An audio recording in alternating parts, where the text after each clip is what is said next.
windows open here with this palette here. Here I have all these windows that are cascading and showing these images as icons and back and forth. So you have the opportunity to do that within the palette to change that. So now I have these all organized a little bit easier. The ones I'm using, I just alphabetized or grouped them together within sections. And the little arrow key will bring this open, and it'll give me the options for that piece for holding that down. Okay, so that's going to be tucked over there. So here's the logo again. Here's the layers panel. So this is just a scanned image, has that image on the back. If I zoom out, you're seeing what they call the artboard. When I take this off, that's just the size of the page, and you'll get into artboards as we go through it. But I just want to click on a new layer, and I'm going to double-click the title of it and just put the graphics, give it a title. So that's the graphics for the logos. Okay, and when I click out of it, it'll give it that title.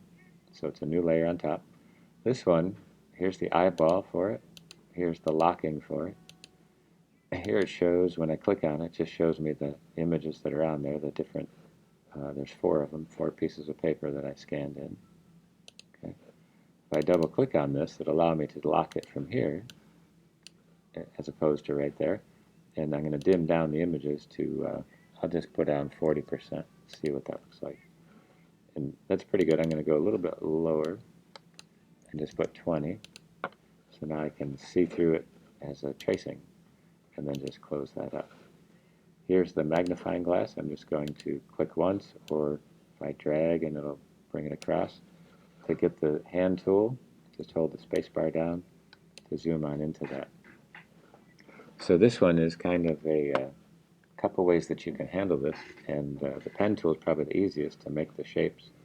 And I'm going to let him overlap this circle that he has, and I'm not sure, Manny, if you're out there, if you want it to be a perfect circle or not, but my impression is I can just draw that on there as we go. So here's the pen tool, and if you remember, you're just clicking, clicking, clicking, and it makes a shape. Here's the fill and the stroke. I can just swap that back and forth. If I click and drag, it makes the curve, and if I don't let go of the mouse but hold the space bar down, it lets me move it around, and it sets another curve to a corner point. If I do a curve and I want a corner point, I just click on that to make that shape. So it's just a quick introduction to the pen tool, which we'll talk about. And by going back and forth to these tools in the toolbar, the command key lets the cursor turn into a selection, deselect everything, and I can even select it and just delete it. It's a direct selection tool, so there's 2 different types of selection tools. Okay, so I'll just start with the pen, and I'll click inside of the shape just to show you why. I'm going to zoom in. Now when we did Trinity's logo, did it on a rectangle, and that allowed me to line it all up, but I'm just going to go outside of the edge of the curve because it'll make it much easier. So here's this point. I'm going to curve it like this, but before I let go, I'm just going to hold the spacebar down and drag it outside the edge and just curve that piece right like that. I'm going to turn the fill off just so I can see through everything and see where that line is. Now if that line looks too thick to me to work with, why it's still selected, I have the stroke panel over here, and I'm just going to go back in here and just make it maybe a quarter of a point, and click on that little double arrow to pop everybody back in there. And you can see I want to come down this way, so I'm just going to click on there to set this. It's a curved point, set it as a corner point.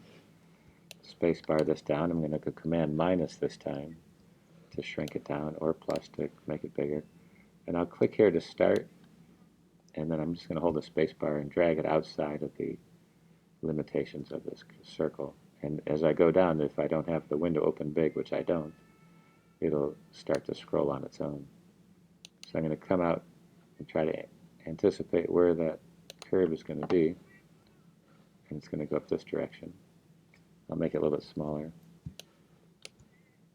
and just click it like that. So I'm going to make it overlap this circle. I haven't drawn the circle yet. So So I click there to make a corner point. I'll zoom in so you can see it a little better. And just come down to here and make that curve. Notice it's a curve if I go back this way. Don't like that. Edit undo is Command Z, so I'm going to click on there to make it a point. And maybe just give it a little curve. And those are the handles that give you that power to do that. Click on that to make a corner. And this one, I'm coming outside of this, just curving that just slightly. And just to get it on this side. Now this is a larger section, so I'm going to zoom out of it a little bit more. And click right at that point, intersection, and just drag this handle. Because you're trying to do the least amount of points. And so far I've been capable of just making click, click, click all the way across to a straight line. This is where it's going to be a little trickier, is the inside of this. So I'm going to click and drag that handle.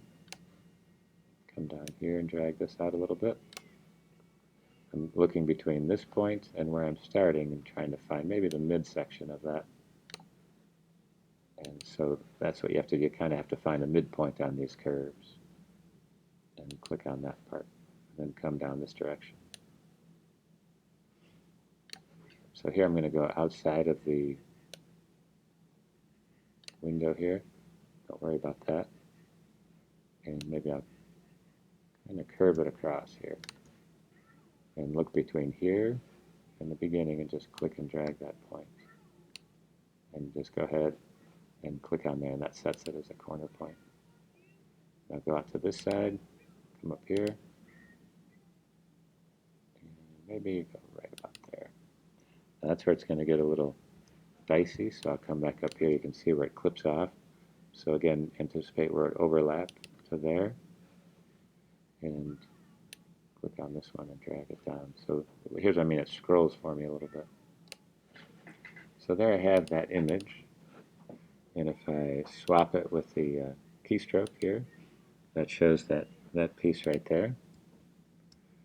So it's nicely done, and I kind of like that as an image, so I'm just going to set a copy of it, Option to duplicate it, and set a copy over here. Here I'm just going to swap it back so I can see through it. The next piece is this oval shape that he has. Now that's going to be a little trickier. So I take the ellipse tool in the shape tool, and keep in mind every tool that has the little triangle shows there's more tools in it. And this piece over here is called a window shade. If I click on that, the icons will stay out, and that way I have them sitting here. If I don't want it, just close it. But that's where it's located. So I just leave it there for now, but then clicking on this elliptical shape and kind of seeing if I can create it from there, and not too bad. Not too bad. And I might come on the outside. These are the handles for this shape. There's midpoint handles and corner point handles. And I'm just going to come to the outside, and the cursor turns to a double-headed arrow, just to rotate it a little slightly. And when I do that, I can see if it's coming in any better. And I can take the direct selection tool, and you can see that you can actually adjust this shape. Okay. If you take the direct selection tool, it'll do keeps it all. The two arrows, the two selection tools give you a slight variation on it. So I can modify that. So it's pretty good, pretty versatile. Click on the direct selection. Here's where I can adjust the point handles down here to curve that. Trying to match as best I can. That's pretty good. Okay, so now just to give it a little bit more look to it, let's see. How's it get there? I'm just moving this, but if I move it, I want to go back to it and close this up a bit. So if I don't want to move it with the mouse, I can use the keystrokes of the arrows right there, and then come down here. So you have a lot of control over what you're trying to do here. Okay, so that's not too bad. I don't like this part with this M, so I'm gonna, meaning I don't like, well, that's not too bad. That overlaps pretty good. But didn't look as good from a distance. So now I just can click on this, double click this part and give it a color. That's the fill. And I'll click on the oval back here just to give that a color. Just give it that color. Okay, so that's the piece. This is on top of it, this is on the bottom. If I go to the Layers panel just to show it to you, and open it up, you'll see that you have the circle is on top of this. So you can either move it in here and just drag it down, and now it goes behind it. I'll undo that. And then just go to Object, Arrange, and do the same thing here. You have keystrokes to send it backwards. I'll just put it all the way to the back and close that up. So that's that. And again, I'm going to duplicate that because if I start breaking it apart, I won't have to redraw it. So the nice thing is I can just duplicate it and set it over here temporarily. So I'm going to select both of these. Now I can use the Pathfinder. All these functions are available. And I also have the Shape Builder, so I'm going to try the Shape Builder. I think we've done a little bit of both. You can see it's a plus sign. If I turn it and hold down the Option key, it'll turn to a negative sign, so I can just click on that shape and it'll disappear. And it's nice and clean. And then I'm just going to zoom into it, spacebar to move it over to this little piece because that was a little tricky. And just do the Option and take that out. So there you have that image on top of the circle. Now, again, this is a shape. I always suggest you get in the habit of making these because now I have this one where it's not cut. Here's just the logo itself. Of course, I have it in there too. And now if I have a modification to this finished one, I'm just going to set one over here. And now I can come back to this. So say I don't want the stroke on there. There's all kinds of things to do on this. So I can take that stroke off of this, take the stroke out of there. So now it's just color. In the Layers panel, where I'll click this over and click on the Layers panel. So now I can cascade that and just hide the graphics in the background so it's not interfering with what I'm trying to look at.